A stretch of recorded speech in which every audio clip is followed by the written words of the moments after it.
Assalamualaikum warahmatullahi wabarakatuh.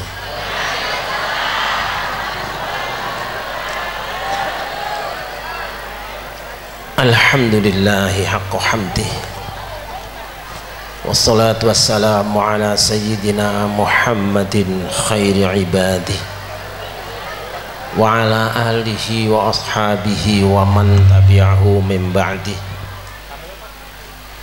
Kabel Rabbi syrah li sadri wa yassir li amri wahlul 'uqdatam min lisani yafqahu qawli. Subhanaka la ilma lana illa ma 'allamtana innaka antal alimul hakim. Ila hadratin Nabil Mustafa Sayyidina Muhammadin sallallahu alaihi wasallam wa ala alihi wa ashabihi wa azwajihi wa dzurriyyatihi wa ahli baiti ajma'in usal li barakati hadzal ma'had. Rabbana barik hadzal ma'had, barik hadzal ma'had wa yassir umura muallimihim wa tullabihim wa habibhu ila nasi kafah. Al-Fatihah.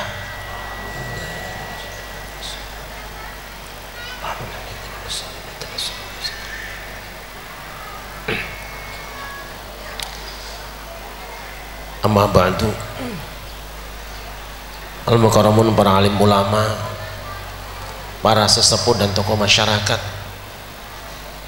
belusus Ibu Bupati Tulang Bawang, Bapak Wakil Rakyat, Pak Kapolres dan Pak Dandim, juga segenap aparatur pemerintahan yang berkenan hadir, dan terlebih khusus Adinda Ki Haji Maskur Al-Faruq serta keluarga, hadirin hamba-hamba Allah sidang haflah yang dimuliakan. Treble-nya keluar sedikit bisa ya. Alhamdulillah, dengan izin Allah pada siang hari ini kita semua bertemu dengan tempat yang barokah ini. Harapan mudah-mudahan apapun yang kita lakukan di semenjak dari kediaman masing-masing sampai dan selama di tempat ini hingga kembali nanti dicatat sebagai ibadah di hadapan Allah Subhanahu wa taala. Allahumma salawat dan salam kita sanjungkan keharibaan baginda Nabi besar Muhammad sallallahu alaihi wasallam beserta segenap keluarga dan sahabatnya, juga tercurah pada kita semua selaku umatnya yang selalu berusaha dan berupaya untuk berjalan sejalan dengan sunnah-sunnahnya. Mudah-mudahan yaumul kiamah kita semua mendapatkan syafaatnya. Allahumma enak di sana apa di sini?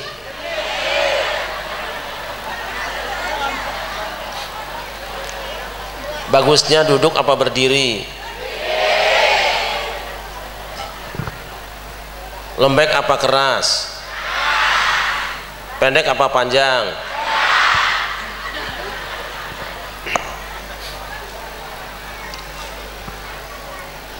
Saya mendoakan semua yang datang dan diaminkan ya, semua yang diucapkan oleh anggota DPR dan bupati terwujud.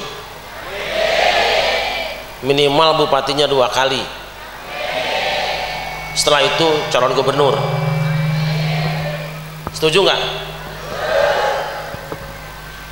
Nggak setuju nggak apa-apa. Jika seorang muslim ditanya siapakah seorang laki-laki teladan bagi kaum wanita, jawaban mereka pasti suami teladan itu adalah baginda Nabi besar Muhammad. Jika ditanya siapakah seorang kepala rumah tangga yang paling berhasil membina anak keturunannya, jawabannya jelas, kepala rumah tangga itu adalah baginda Nabi besar Muhammad. Jika ditanya siapakah manusia yang paling tekun ibadahnya, paling mustajab doanya, paling dipatuhi oleh pasukannya dan segala lawan-lawannya, dan siapakah seorang pemimpin yang paling berhasil membina umatnya di sepanjang sejarah dunia, jawabannya pasti sama, dia adalah baginda Nabi besar Muhammad. Ya Nabi, Ya Rasul salam, ya Habib salam,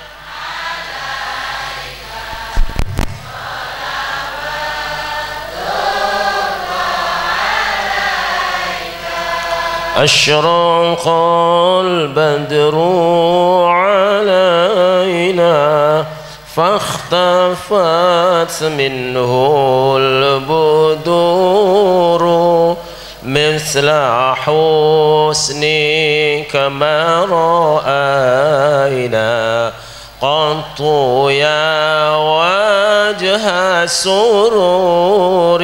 الله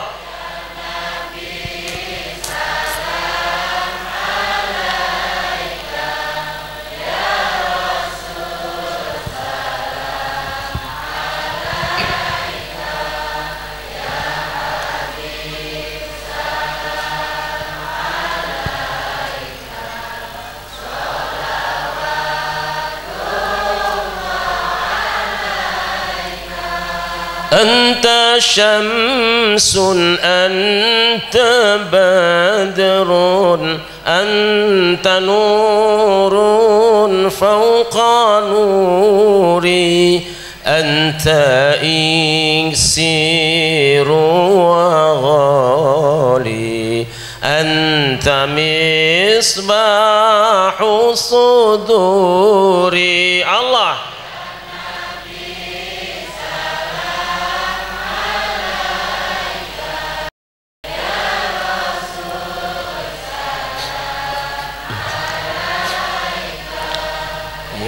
Habib salam,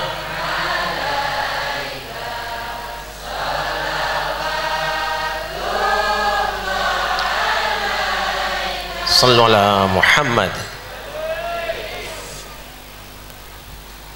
Kenapa jarang di antara kita yang bertanya kenapa Rasulullah menjadi teladan di dalam semua sektor hidupnya? Untung ada seseorang yang pernah bertanya kepada istri beliau, kalau memang yang paling tahu seorang suami pasti istrinya sendiri, jadi wajar kalau orang bertanya kepada istrinya. Ironis kalau ada orang yang bertanya tentang seorang suami bertanya kepada istri tetangganya. Apa pertanyaannya? Wahai ummul mukminin, sayak tosna ari pakartina kanjeng Nabi teh kumaha? Ngerti enggak? Niku jan-jane arek pakartina kanjeng Nabi niku kados nundi nggih niku lah. Ngerti apa ora? Ada orang Jawa? Ada orang Jawa? Gak usah ngaku, kelihatan dari jauh kalau bibir tebel hidung pesek mesti Jawa kowe. Aisyah menjawab, kana khuluquhu al-Quran, akhlaknya kanjeng Nabi itu adalah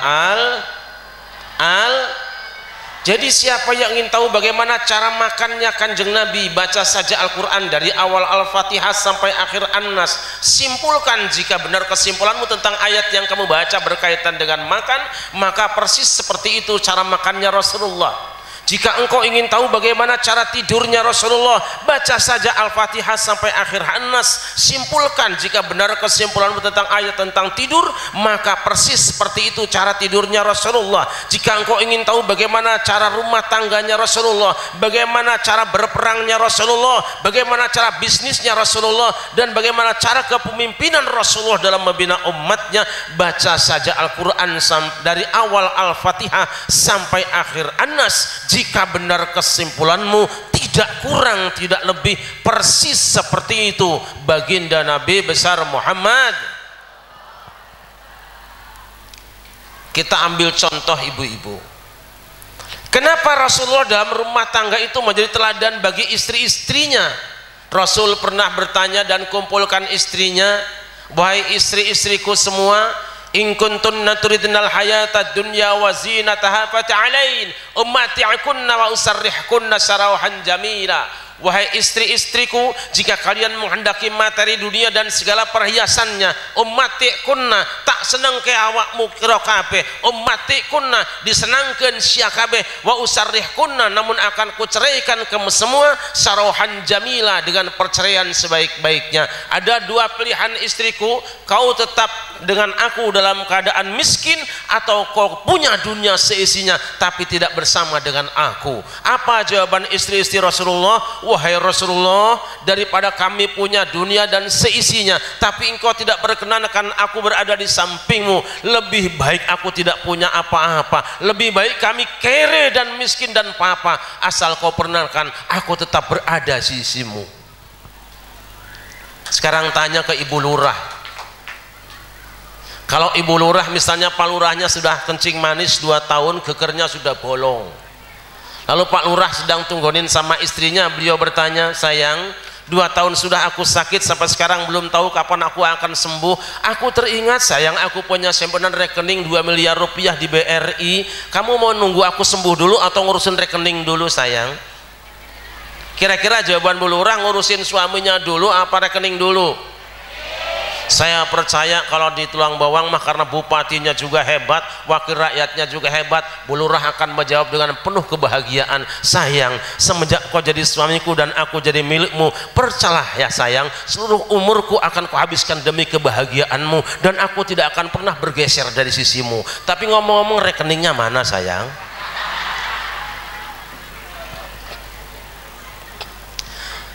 Kenapa beliau menjadi suami teladan bagi istri-istrinya? Karena Rasulullah di dalam berumah tangga berdasarkan Al-Quran. Wanita mana yang tidak jatuh cinta kepada seorang laki-laki yang tampan? Kanjeng Nabi adalah manusia yang paling tampan. Manusia wanita mana yang tidak kesengsem dengan pria yang penyayang? Rasulullah adalah manusia yang paling penyayang dengan istri-istrinya. Istrinya 9 orang tapi bahagia semuanya. Berbeda dengan orang Tulang Bawang, istri satu tiap hari pecohan melulu, dalam seminggu perang Bratayuda 6 hari paling cuma 1 kali gencetan senjata. Sallallahu alaihi Muhammad, sallallahu alaihi Muhammad. Kapan engkau akan tahu seorang suami itu sayang pada istrinya? Yaitu pada saat istrinya sudah tua, wajahnya jelek, manyun pula mulutnya. Kenapa? Sebab kalau istri masih muda, cantik, tersenyum, dah usahlah suaminya. DPRD juga demen lihatnya seperti itu. RT juga demen lihat yang kayak gitu. Dah usah RT Kiai Faruk juga demen lihat yang cantik, ayu mesem, betul? Saya juga insya Allah oralah.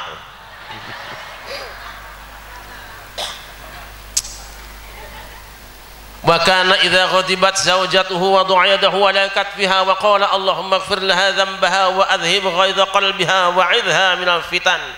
Rasulullah itu kalau istrinya sedang marah, dia tumpangkan tangan di atas pundaknya, kemudian berdoa kepada Allah, ya Allah ampunilah dosa istriku ini, hilangkan luka hatinya dan selamatkan ia dari berbagai fitnah dunia. Istri marah, dipegang pundaknya, dibacakan doa pada Allah Subhanahu wa taala. Istri mana yang tidak akan mencucurkan air mata? Pertanyaan kita, dari mana Rasul dapat pelajaran ini? Dari Al-Qur'an, saudara-saudara.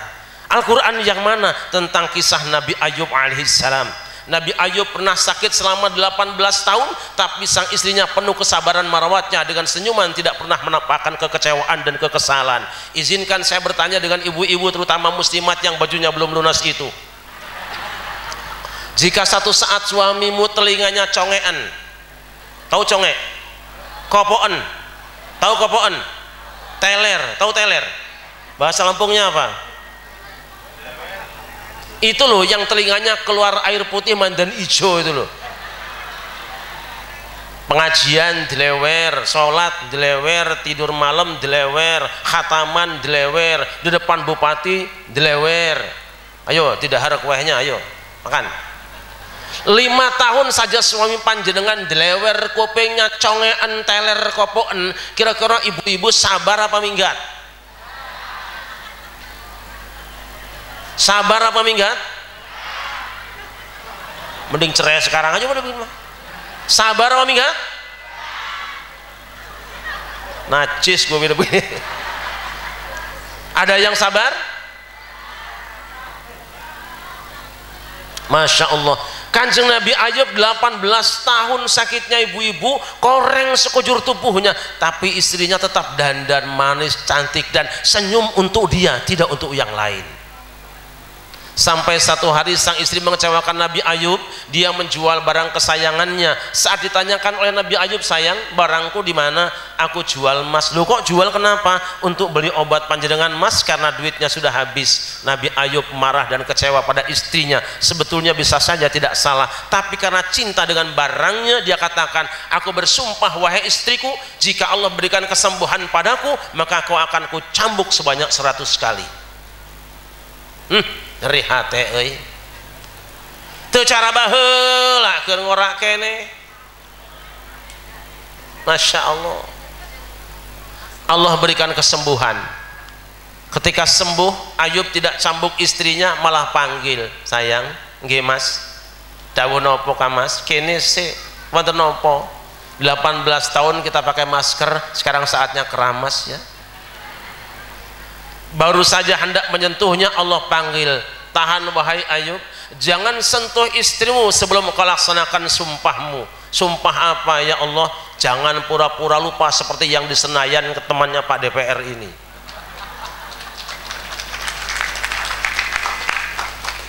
Bukankah engkau pernah bersumpah akan cambuk istrimu sebanyak 100 kali jika kau kuberikan sembuhan dari sakitmu? Betul ya Allah. Cambuk boten Gusti kawula cerih. Cambuk tewasa abdi Gusti dedeh teuing kanu galis. Cambuk Ayub tidak ya Allah. Kenapa? Bagaimana aku akan cambuk seorang wanita yang 9 bulan mengandungkan anakku? Bagaimana aku akan cambuk seorang wanita yang 2 tahun menyusukan anakku? Dan bagaimana aku akan cambuk seorang wanita cantik yang setia 18 tahun merawatku ya Allah? Daripada aku cambuk dia, hukumlah aku bersedia dengan hukumanmu.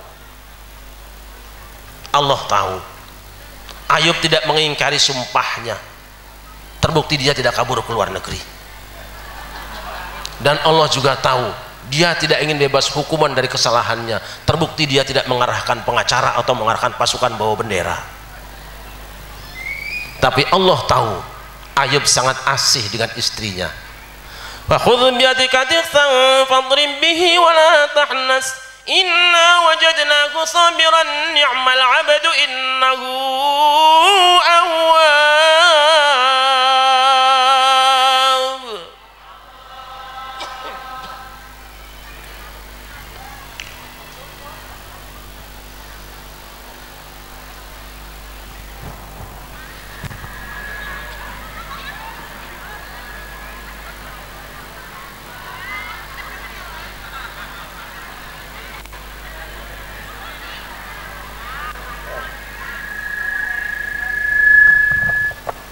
Ayub, kamu sekarang aku berikan SP3. Maksud Gusti, kamu tidak harus cambuk istrimu seperti dalam sumpahmu itu karena akan menyakiti dia. Aku tahu kamu begitu asih dengan dia, bukan? Nggih. Sekarang cabutlah 100 batang rumput kering, ikat menjadi satu, cambukkan ke tubuh istrimu. Kecepatannya tergantung speedimu. Akhirnya Ayub pergi membawa arit, tapi nggak pakai palu, bahaya urusannya. Arit, rumput kering dibawa pulang ke rumah. Sayang, apa itu Kang Mas? Aku baru ngarit rumput kering sayang, 100 batang rumput kering ini akan kugunakan cambuk di tubuhmu, bolehmu sayang? Apakah ini perintah Allah Mas? Perintah Allah. Apakah ini tugas dari pangeran Kang Mas? Tugas dari pangeran Kang. Jika benar kau cambuk aku dengan 100 batang rumput kering ini adalah perintah Allah dan tugas dari Allah Subhanahu wa ta'ala, jangankan cuma kau cambuk dengan 100 batang rumput kering ini, kau cabut nyawaku, akan ku persembahkan demi cintaku padamu. Masya Allah. Kenapa Nabi Ayub memaafkan istrinya yang telah menyakiti hatinya? Karena Ayub tahu jadi istri itu capek, betul? Saya tanya ibu-ibu, jadi istri capek apa tidak? Hamil capek apa tidak? Melahirkan capek apa tidak? Nusoni capek apa tidak? Kapok apa tidak? Bagaimana dengan suami kita? Ketika sang istrinya dalam keadaan marah atau kecewa dengan suaminya, dia bukan membelainya atau mendoakannya, dia akan main backhand seperti ketika badminton dengan teman-temannya, dia kepret. Ketika sang istri menangis, dia bukan mendekapnya atau memeluknya, apalagi minta maaf pada dia. Dia akan berkata, simpan saja air matamu, tak guna engkau menangis, hatiku tak akan mencair dengan seduh-sedanmu itu. Enak apa enak? Ketika sang istri nangis semakin kencang dan meraung-raung, sang suami bukannya membelainya atau memeluknya, dia cemes keningnya dari depannya lurus, jebret. Walaupun tangismu darah, hatiku tak akan iba. Aku sudah bosan melihat permainan sandiwaramu.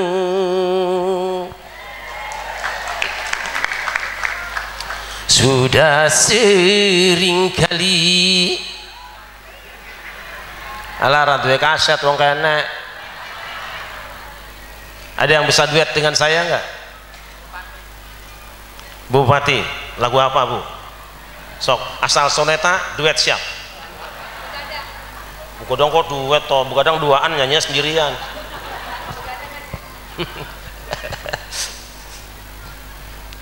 Sallallahu alaihi Muhammad. Sallallahu Muhammad. Baik. Kenapa Rasul ketika berdakwah juga paling berhasil dibandingkan dengan nabi-nabi yang lainnya? Kanjeng Nabi Nuh kurang lebih berapa? 950 tahun berdakwah, ujung-ujungnya yang beriman cuma yang di perahunya. Nabi Yunus berdakwah 33 tahun, yang beriman cuma 2 orang jumlahnya. Kanjeng Nabi Musa 120 tahun berdakwah, yang beriman cuma yang ikut dia nyebrang di lautan merah saat itu. Tapi baginda Nabi besar Muhammad sallallahu alaihi wasallam 22 tahun 2 bulan 22 hari dia berdakwah, menghasilkan umat miliaran jumlahnya sampai hari ini. Kenapa? Karena dakwah Rasul menggunakan Al-Quran. Mana contohnya? Rasul baca kisah yang diulang-ulang di dalam Al-Quran, yaitu kisah Kanjeng Nabi Musa dan Fir'aun. Tahukah saudara-saudara, dalam pengajian yang cuma waktunya sekitar 15 menit ini harus saya kebut, Musa sedang pegang tongkat seperti ini, dan tongkatnya Musa beda dengan tongkat yang lain. Ibu punya tongkat enggak? Punya tongkat? Tongkatnya bisa hidup?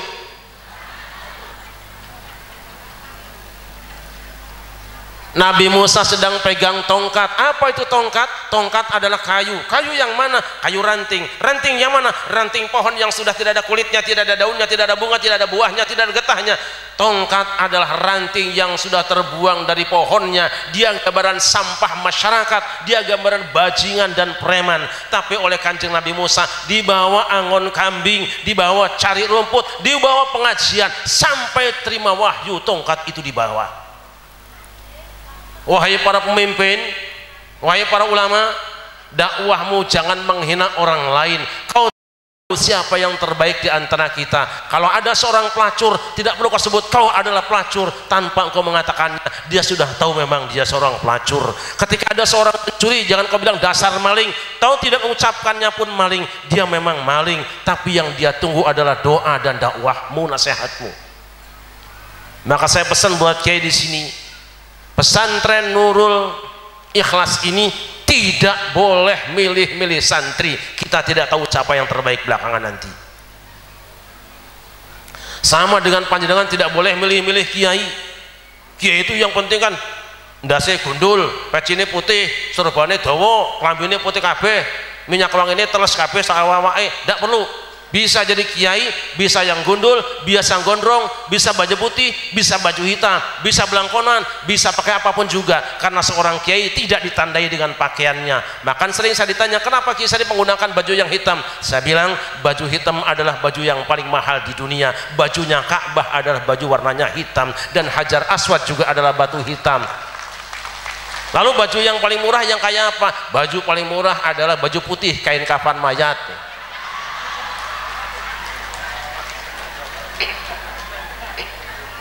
Kapok sama gua ngaji. Sallallahu alaihi Muhammad. Ala Muhammad. Allah firmankan, Musa, lemparkan tongkatmu. Begitu tongkatnya dilemparkan tiba-tiba berubah menjadi ular. Wedi Musa, Mus jangan takut.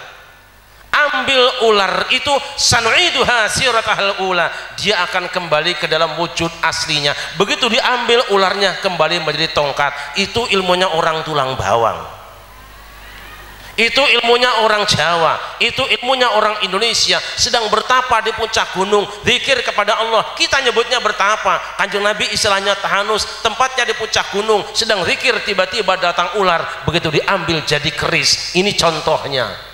Makanya kalau panjenengan besok sedang pikiran tiba-tiba ada ular, tangkep, insya Allah total. Ini hari apa sekarang nih? Kamis, hari Kamis. Nanti malam Jumat ibu-ibu setelah baca doa bismikallahumma ahya wa bismika amutu, tiba-tiba ada ular.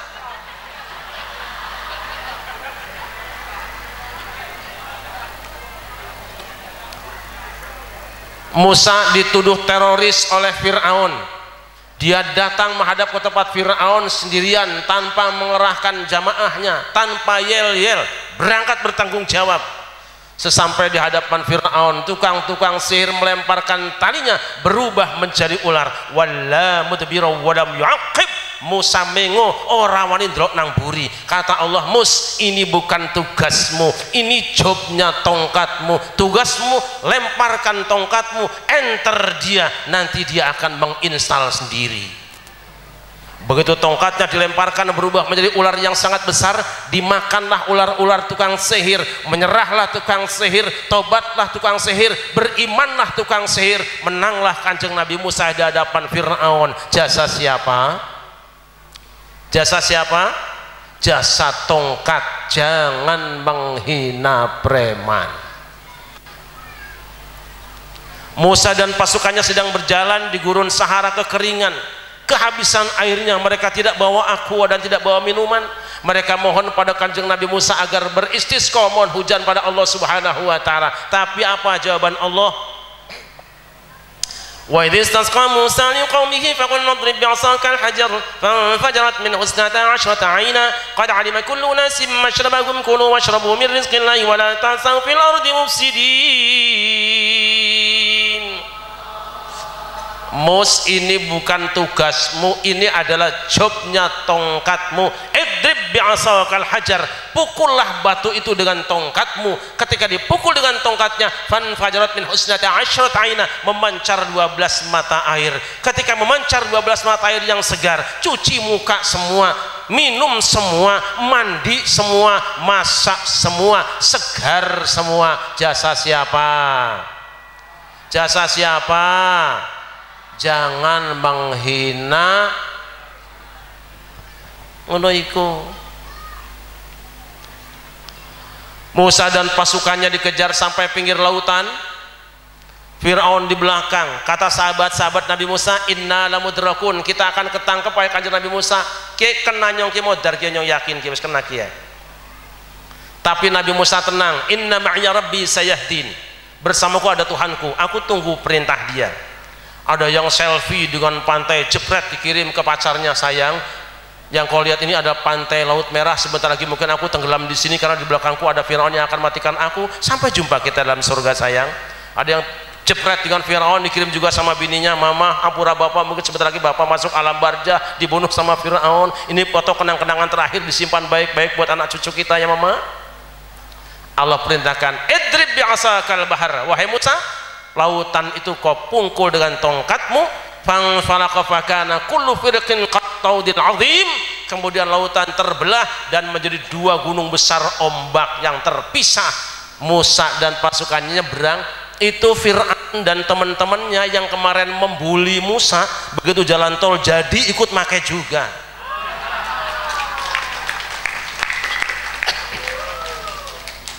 Lah Gusti Allah kuwasa.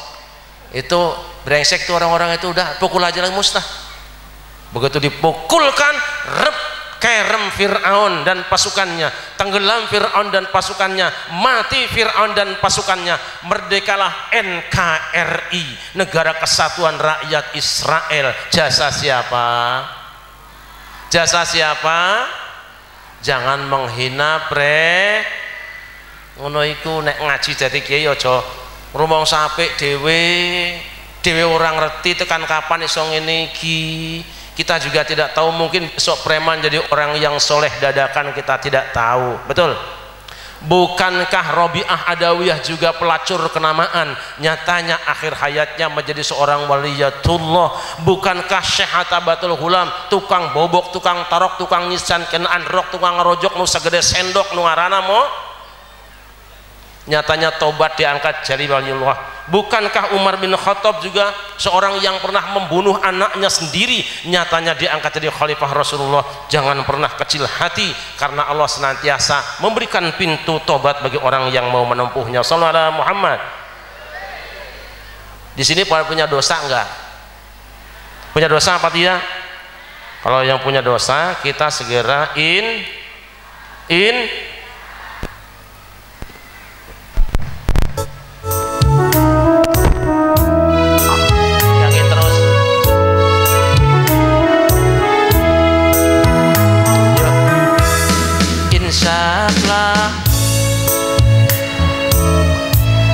jika dirimu bernoda, dunia hanya naungan untuk makhluk ciptaan Tuhan. Dengan tiada terduga dunia ini kan binasa, kita kembali ke asalnya, menghadap Tuhan yang esa. Yuk, dialah pengasih kepada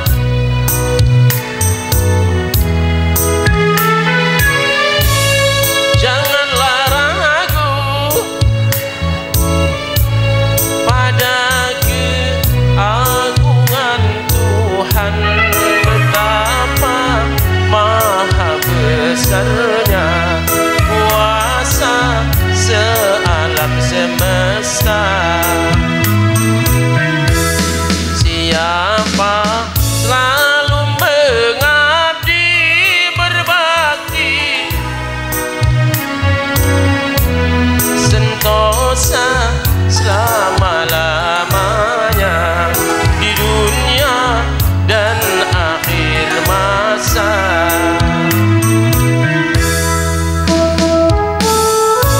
Sallu ala Muhammad. Wala Muhammad.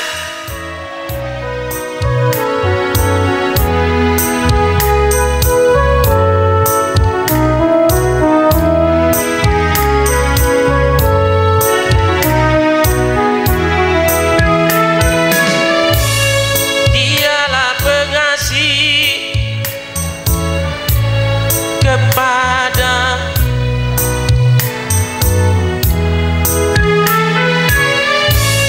janganlah ragu pada keagungan Tuhan, betapa maha besarnya kuasa sealam semesta. Siapa selalu mengabdi berbakti, sentosa selama-lamanya di dunia dan akhir masa.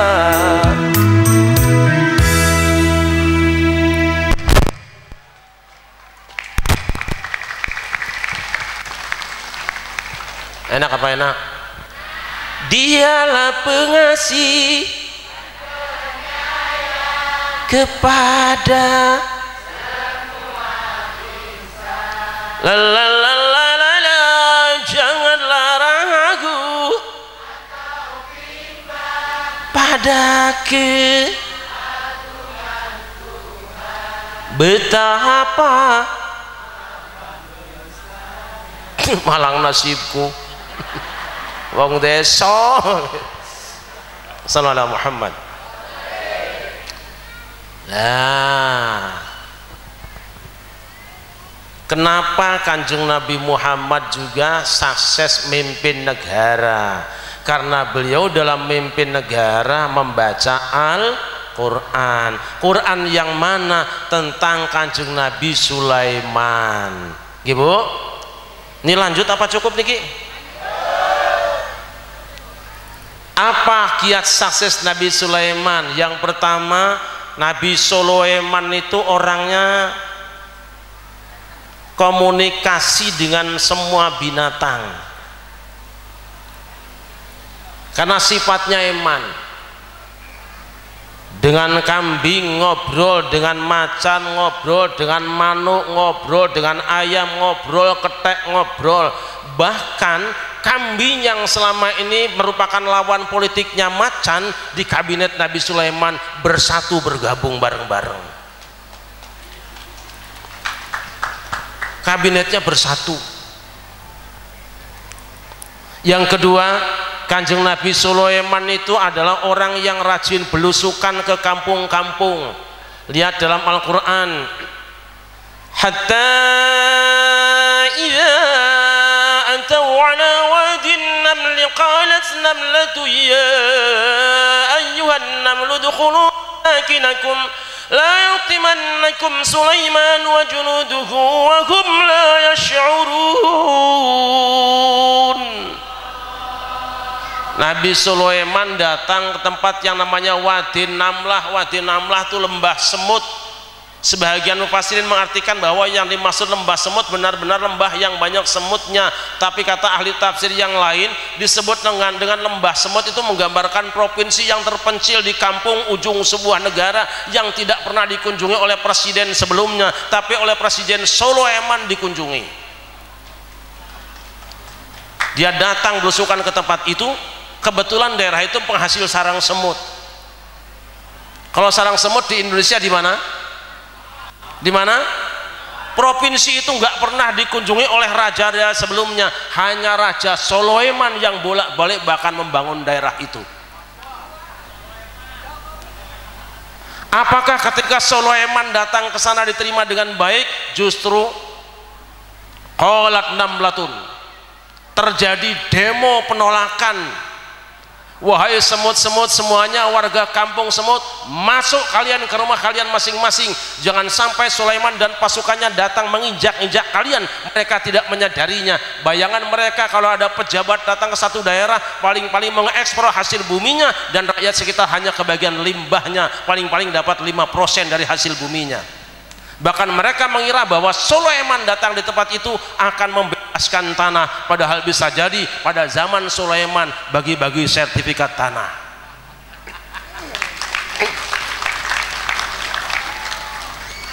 Apakah Sulaiman ketika di demo marah? Tidak.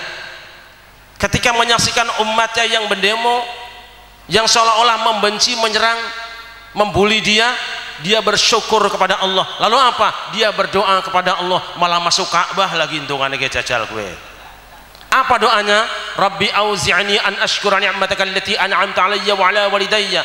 Tuhan berikan anugerah padaku, ilhamkan aku agar supaya bisa bersyukur terhadap nikmat yang kau berikan padaku dan kedua orang tuaku. Berdoa dan terus berdoa. Wa an a'mala salihan, dan yang kedua kata Sulaiman, wa an a'mala, supaya aku bisa kerja. Kata Sulaiman, do, tidak yang lain.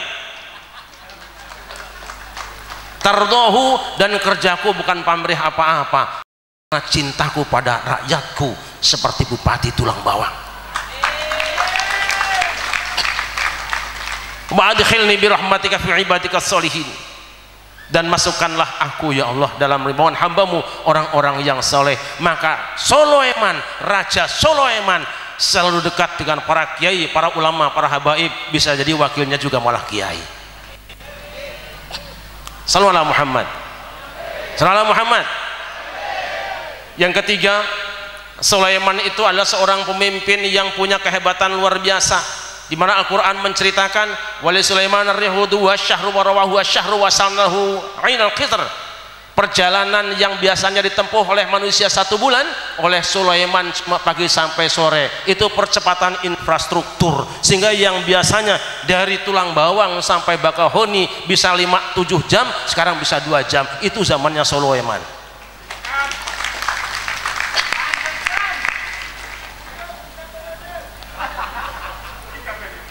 Saya ceramah di Tebuireng, turun jam 1 siang, jam 10 malam harus sudah ada di Sekarang. Masya Allah, Masya Allah. Padahal yang nemanin saya sempat sakit, dikejar jam 10 lewat sedikit sudah sampai. Kenapa? Karena itu tadi, percepatan infrastruktur zaman Sulaiman. Apalagi saudara-saudara, Sulaiman itu menghargai setiap profesi.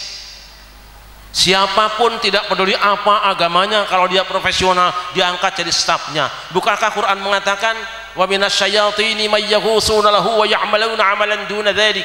Di antara setan-setan ada yang ditugaskan menjadi menteri kelautan oleh Sulaiman. Setan itu apa? Gak jelas lanang wadone, tapi profesional diangkat jadi menteri dan berhasil di zaman Sulaiman. Sudah tidak bicara agama di sini, tapi profesi di sini. Kemudian Sulaiman juga menghargai setiap karir yang dilakukan manusia. Dia menghargai keahlian dan skill manusia. Dia tidak menghina siapapun manusia yang punya keahlian. Jadi tukang apapun dihargai. Buktinya mana? Di antara staf Sulaiman ada yang namanya hudhud. Hudhud itu manuk. Apa itu manuk? Manuk itu burung. Apa itu burung? Burung itu makhluk kecil yang berangkat pagi pulang petang, kerjanya cuma manggung, nyanyi-nyanyi dangdut di atas pohon. Oleh Nabi Sulaiman tidak dihina, bahkan dibawa diundang ke istana. Kenapa? Bisa jadi satu saat ada penyanyi dangdut bisa bikin partai politik walaupun tidak masuk ke DPR.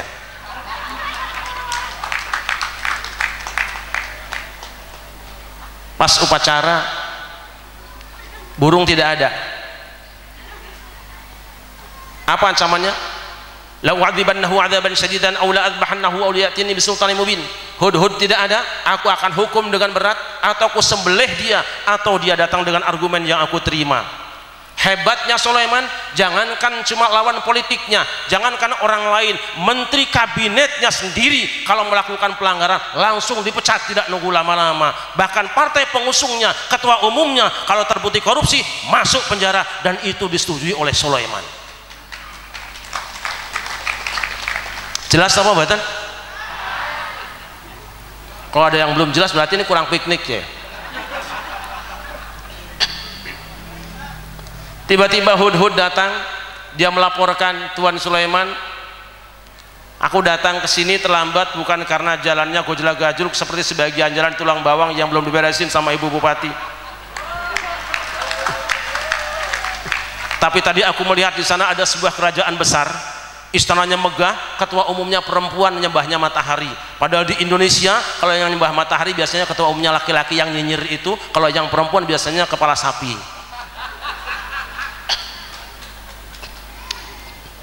Kata Sulaiman, kamu sekarang naik pangkat, tidak aku hukum, kirimkan surat kepada Ratu Balkis. Begitu dikirim surat, Ratu Balkis menerima suratnya gemeteran. Kenapa? Di dalam suratnya ada Bismillahirrahmanirrahim. Kenapa bismillahnya ampuh? Yang nulisnya Kanjeng Nabi Sulaiman yang hatinya nembus sampai ke arasy. Lah kalau di Indonesia jangankan cuma bismillah, tulis Al-Quran penuh orang ampuh, wong dikorupsi separuh nang Kementerian Agama. Biarin aja, ada Kemenak juga nggak kebagian ini. Kata pasukannya, Tuan Balkis, Ratu, nahnu ulu quwwati wa ulu ba'sin syadid wal amru ilaik fandhur madza ta'murin. Kami pasukan super power, senjata kami lengkap, pengalaman perang kami sudah banyak, perintah paduka yang punya. Apa yang harus kami lakukan dengan Sulaiman itu? Ora, aku ora pengen perang karo Sulaiman. Terus kirimkan hadiah. Begitu dikirimkan hadiah sampai Nabi Sulaiman dan diangkut pakai truk itu. Apa kata Sulaiman? Aku tidak terima hadiah ini. Sebab yang Allah berikan padaku jauh lebih baik daripada yang berikan pada kamu. Terus kembalikan, nggak ditransfer saja Tuan Sulaiman atau diganti proyek gitu. Nah, 600 juta aja ketahuan aku sama Menteri Kesehatan. Begitu utusan Balkis pulang, Sulaiman kumpulkan para pemborong semua dalam konsorsium, dalam proyek tender terbuka. Ayo, ayyukum ya'tini bi arsyiha qabla ayyatuni muslimin. Siapa di antara kalian yang sanggup memindahkan singgasana Balkis ke tempat ini sebelum mereka menyerah? Rupanya memang isu perpindahan ibu kota zaman Sulaiman. Singgasana Balkis pindahkan. Memang zaman Sulaiman itu akan ada pindah ibu kota. Yang usul pertama, qala ifritu minal jinni ana atika bihi qabla an taquma min maqamik. Jin ifrit siap. Kalau Kanjeng Sulaiman tunjuk aku saat kau duduk, kau berdiri belum tegak, dia sudah pindah ada di sini. Terus ada lagi manusia yang hebat. Qala alladzi 'indahu 'ilmun minal kitab ana atika bihi qabla yarta ila tarfuk. Manusia biasa tapi hafal kitab suci dan punya ilmu Alkitab. Itu lebih cerdas daripada jin. Makanya kalau ada orang kesurupan jin, cukup bacakan Quran, pasti kalah jinnya. Dan ketahuan nanti kalau kiai sedang ceramah baca ayat Quran tapi celingukan ngobrol sendiri, berarti orang itu kesurupan jin sebetulnya.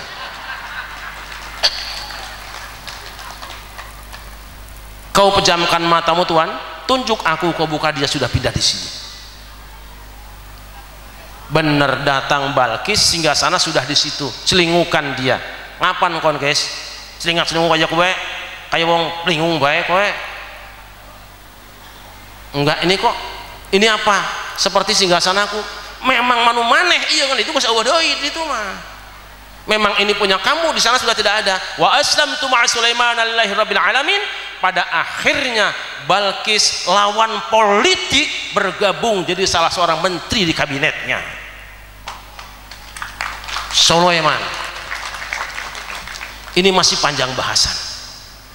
Sepanjang bahasan. Saya kebut saja saudara-saudara. Ingat, Al-Quran menggambarkan ada satu makhluk yang kelihatannya hina tapi dijadikan pelajaran buat kita semua, yaitu An-Nahl, lebah, tawon. Kenapa ada surat An-Nahl? Karena Allah ingin memberikan pelajaran buat kita semua bahwa tawon punya banyak pelajaran. Yang pertama, kita kebut saja, tawon itu tidak pernah merubah kebiasaannya, sunnahnya tetap. Jadi tawon itu ahlu sunnah. Dan yang kedua, tawon itu selalu rukun berjamaah. Tawon itu ahlu sunnah wal jamaah, rukun guyub. Yang kedua, tawon itu ada makhluk yang senantiasa punya pemimpin, dan pengangkatan pemimpin senantiasa kondusif, tidak pernah terjadi gejolak, tanpa APBN, tanpa kampanye, tanpa pencitraan, tanpa suapan, tanpa pembuli lain sebagainya.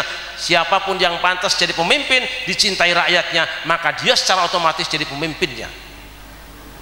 Yang ketiga, tawon itu kalau sudah punya pemimpin, pemimpinnya sibuk membangun untuk rakyatnya, dibangunkan rumahnya rakyatnya secara sama. Berapa ribu pun kandang tawon, ukurannya sama, tidak ada yang berbeda, walaupun tawon tidak punya komputer dan tidak punya meteran. Dan yang keempat, tawon itu senantiasa bangun pagi, semuanya berangkat dengan tugasnya masing-masing. Ada yang gojek, ada yang tukang pijet, jualan pecel, cendol, dan sebagainya. Semuanya berangkat, tidak ada tawon yang tinggal kesiangan di dalam rumah sampai ngeringkel jam 8 pagi, tidak ada. Apa yang mereka cari? Semua tawon berangkat berbekalkan konstitusi. Jika konstitusi menghendaki mencari madu yang manis, semua tawon hanya cari yang manis. Jika perintah konstitusi cari yang pahit, semua hanya cari yang pahit. Jika konstitusi nyuruh cari yang asam, semua cari yang asam. Tidak pernah ada tawon melakukan pengoplosan madu. Ketika madu sudah mereka hasilkan, semua tawon dengan jujur lapor kepada bupatinya, dipersembahkan hasil kerjanya di tengah masyarakat. Ini Ibu Bupati, hasil kerja kami bersama masyarakat, dan mari kita gunakan untuk kesejahteraan bersama orang sekabupaten. Tidak pernah ada tawon yang coba-coba nyimpen rekening di Singapura atau di Swiss sehingga butuh dengan teks amnesti pengampunan pajak. Tidak ada. Hamba Allah yang dimuliakan, apa yang keluar dari perut tawon? Yakhruju min butuniha syarab, yang keluar adalah madu. Artis yang cantik butuh dengan yang keluar dari perut tawon, tapi tawon tidak butuh dengan yang keluar dari perut artis. Betul? Tapi saudara-saudara, kenapa tawon seperti itu? Lihat ayatnya. Wa auha rabbuka ila nahli an ittakhidhi minal jibali buyutan wa minasyajari wa mimma ya'rishun. Tuhanmu telah mewahyukan kepada lebah. Dah, saya potong situ aja.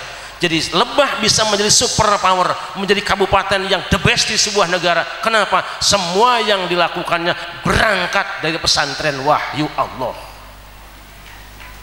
Maka jika tulang bawang ingin berjaya di Indonesia, ingin menjadi nomor satu, jika ada seorang pemimpin daerah ingin jadi nomor satu, hanya satu pilihannya: jadikan wahyu Tuhanmu sebagai bacaan pertama dan utama, sajian kau di dalam mengurus negerimu, Al-Quranul Karim. Allahumma rahamna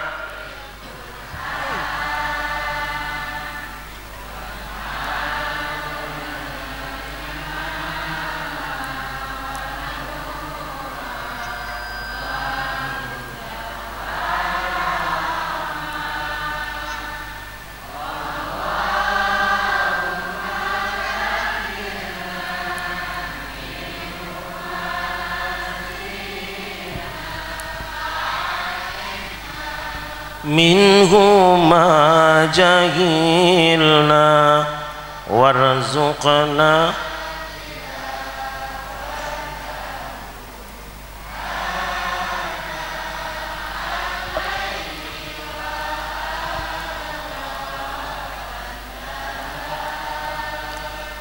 waj'alhu lana hujjatan ya rabbal. Namun perlu diingat bahwa tidak semua madu manis. Mukhtalifun alwanuhu fihi syifa'ul linnas. Madu itu macam-macam warna dan rasanya, tapi semuanya untuk mengobati manusia. Ada yang manis, ada yang pahit, ada yang peher, ada yang asem. Tidak apa-apa, jangan pertentangkan antara manis, pahit, peher dan asem. Semua juga madu dari Allah masing-masing. Jadi gimana? Ada kiai yang bacanya ayat madu manis dari Quran, nek ngajine guyon terus, selawatan terus. Itu yang diambilnya, di downloadnya adalah madu manis dari Quran. Ada juga nanti kiai kerjanya cuma takbiran, belum lebaran wis takbir. Itu yang dipakainya madu yang pahit, nggak apa-apa. Tapi ada juga nanti kiai kerjanya nyindir melulu, ngeritik melulu, itu madu yang asem. Ya, nggak apa-apa. Silahkan, kita beda-beda, karakter kita beda, karakter Batak beda dengan Jawa, Jawa beda dengan Sunda, tapi kita semuanya warga Indonesia. Sallallahu Muhammad. Jajal Kang muni apa orang kiai lah.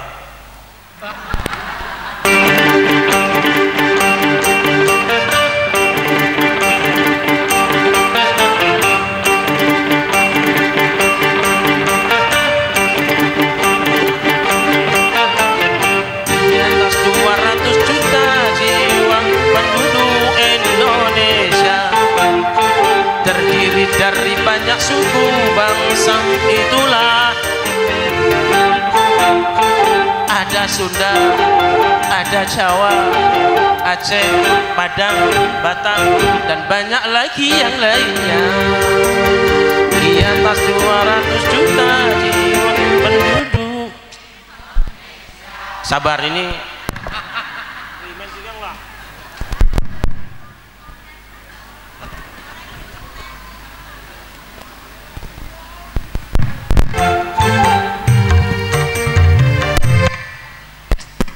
Pangku terus nih.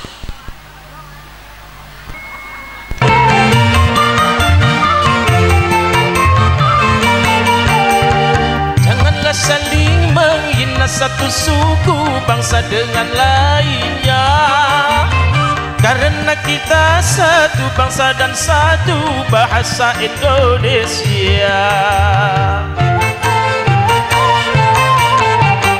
Bineka Tunggal Ika lambang negara kita Indonesia. Walaupun bermacam-macam aliran, tetapi satu tujuan. Di atas 200 juta jiwa penduduk, terdiri dari banyak suku bangsa, itulah Betawinya, Makassarnya, Bugis, Ambon, Dayak, dan banyak lagi yang lainnya. Di atas 200 juta jiwa penduduk, terdiri dari banyak suku bangsa, itulah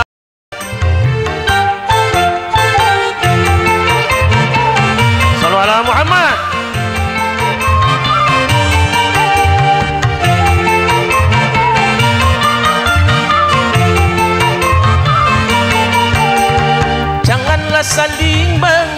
satu suku bangsa dengan lainnya, karena kita satu bangsa dan satu bahasa Indonesia.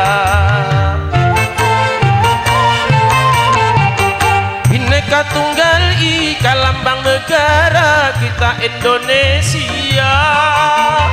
Walaupun bermacam-macam aliran, tetapi satu tujuan. Kompak. Di atas 200 juta jiwa penduduk, terdiri dari banyak suku bangsa. Itulah ada Sunda, ada Jawa, Aceh, Padang, Batak, dan banyak lagi yang lainnya. Di atas 200 juta jiwa penduduk Indonesia, terdiri dari banyak suku bangsa. Itulah Indonesia. Sallallahu Muhammad. Jadi kita akur ya. Tapi saya ingatkan, tidak semua tawon itu menghasilkan madu, nggih. Ada tawon yang badannya lebih besar, penampilannya paling tawon dewek ketone. Badannya gede, dari jauh udah ketahuan dia tawon, tapi nggak pernah menghasilkan madu. Namanya tawon.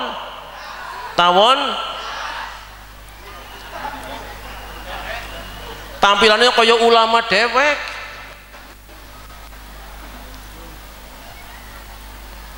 Apa tawon das? Kerjanya numpang di rumah orang, jamaahnya nggak banyak-banyak amat, cuman itu mulu kemana-mana. Numpang di rumah orang, hidup di negeri orang, malah kerjanya ngebomin dasi orang. Itu namanya tawon.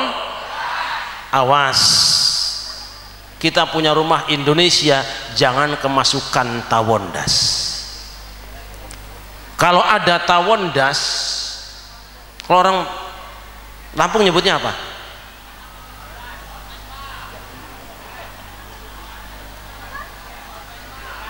Papanting, tawon gede. Biasanya di kampung saya kalau ada tawon das diapain? Dibakar. Makanya kalau besok di Lampung, besok di Tulang Bawang ada orang penampilan kayak ulama, kelakuannya bikin panas otak manusia, itu tawon das bakar. Bakar tuh tawonnya. Ini urusannya Pak tentara sama polisi. Sallallahu Muhammad. Sallallahu Muhammad. Dan yang paling bahaya adalah madu oplosan, Ibu. Rasanya sama, warnanya sama, tapi begitu diminum bikin sakit kencing manis. Oplosan yang paling berbahaya untuk Al-Quran, kalau Al-Quran sudah dioplos dengan kepentingan politik, itu paling bahaya. Beda dikit kafir, jual ayat jualan mayat, dianggap enteng politik. Cuma beda pilihan jadi kafir, beda pilihan jadi togut. Kowe iki sapa? Nah, alhamdulillah Indonesia sudah punya pakem. Pakemnya apa? Pakemnya adalah Nahdlatul Ahlus Sunnah wal. Kanjeng Nabi sedo umat beda pendapat, tapi begitu Abu Bakar Siddiq dilantik jadi khalifah, semua sami'na wa ta'na. Dia pemimpin kami. Perbedaan kemarin sudah selesai. Begitu juga Nahdlatul Ulama di Jombang, ada berapa calon, rame. Begitu Kang Said jadi dilantik, semua warga NU nggak ada kalimat sami'na wa ta'na. Dia pemimpin kami. Perbedaan sudah selesai. Muktamar di Lampung ada beberapa calon, ketika Gus Yahya sudah jadi, warga NU nggak banyak omong, langsung sami'na wa ata'na. Di Indonesia karena mayoritasnya NU, maka pemilu juga aman, boleh beda calonnya, tapi begitu jadi Pak Jokowi semua berkata dia presiden kami, kami akan jaga, kami patuhi dan kami rawat demi kesejahteraan negeri kami. Itu Indonesia Ahlus Sunnah wal Jamaah. Kalau besok yang jadinya misalnya ada presiden ketek, terima, berarti yang milihnya juga.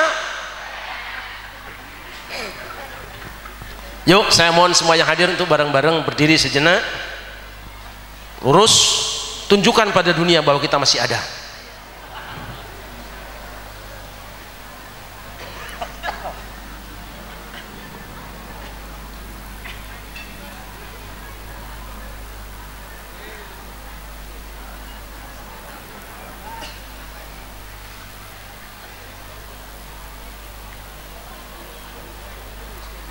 Ibu-ibu angkat suaranya ya.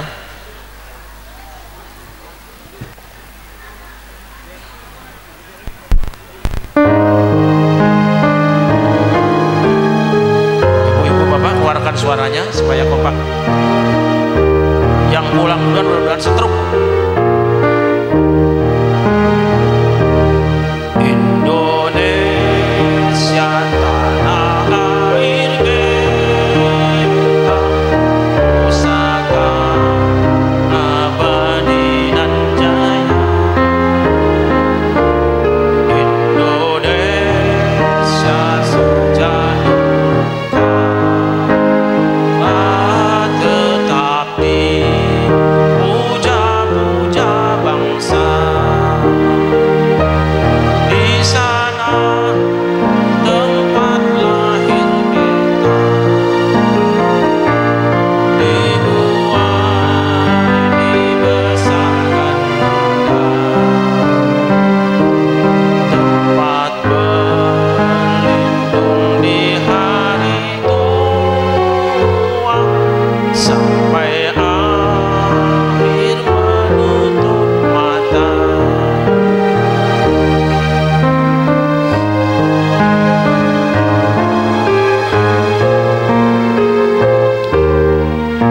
Bunyinya semangat.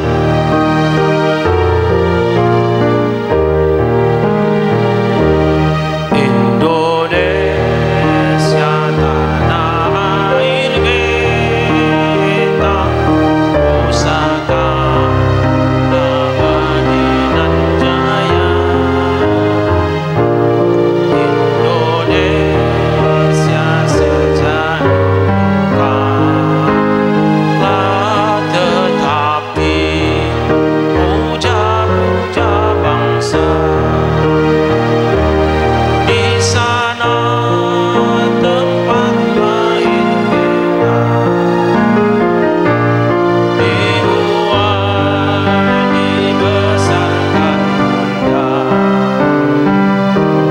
tempat berlindung di hari tua, sampai akhir menutup mata, sampai akhir menutup mata. Merdeka! Allahu Akbar! Sallallahu Muhammad. Silakan duduk kembali.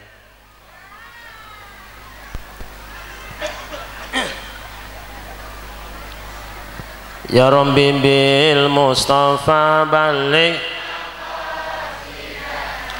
fillana ma madaya was. Ya Rabbi waj'al rajai ghayra mun'akisin ladaika, waj'al hisabi ghayra munhazimi.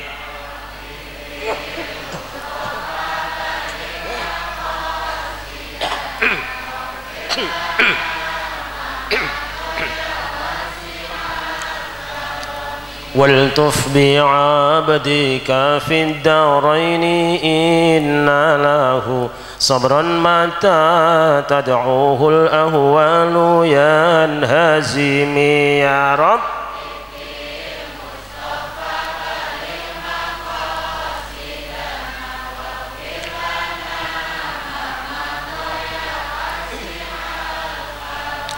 وأذن للصحب صلاة منك دائمة على النبي بمنهل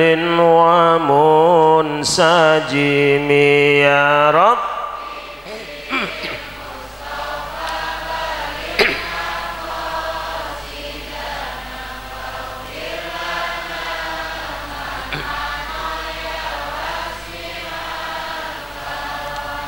والآل والصحب ثم التابعين فهم أهل التقى والنقى والحلم والكرم يا رب.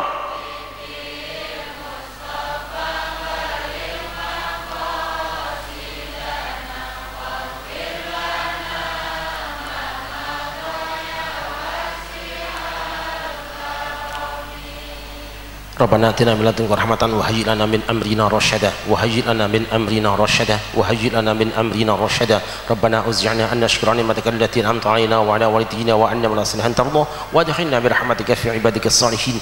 Rabbana uz'ina an nashkura ni'mataka allati an'amta 'alaina wa 'ala walidina wa anna min salihan tarda wa aslih lana fi dhurriyyatina wa aslih lana fi dhurriyyatina wa aslih lana fi dhurriyyatina inna tubna ilaika wa inna minal muslimin. Rabbana atina fid dunya hasanatan wa fil akhirati hasanatan wa qina adzabannar. Wa sallallahu ala sayyidina Muhammadin wa ala alihi wa sahbihi wa baraka wa sallam bi fadli subhana rabbika rabbil izzati amma yasifun wa salamun alal mursalin walhamdulillahi rabbil alamin. Al-Fatihah.